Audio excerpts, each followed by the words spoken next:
వందనములు. ఈరోజు మరో దేవుని వాక్యంతో మీ ముందుకు వస్తున్న మీ సత్యోతమును. కీర్తనల గ్రంథము 108వ అధ్యాయము 1 నుండి 7వ వచనం వరకు. దేవా, నా హృదయం నిబ్బరముగానున్నది. నేను పాడుతూ స్తుతిగానము చేసేదను. నా ఆత్మ పాడుతూ గానము చేయును. స్వరమండలమా, చితారా, మేలుకొనుడి. నేను వేకువనే లేచెదను.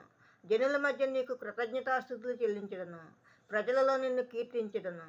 యెహోవా, నీ కృప ఆకాశం కంటే ఎత్తైనది. నీ సత్యము మేఘములంత ఎత్తుగానున్నది. దేవా, ఆకాశము కంటే అత్యున్నతుడుగా నిన్ను కనపరుచుకును. నీ ప్రభావము సర్వభూమి మీద కనబడనిమ్ము.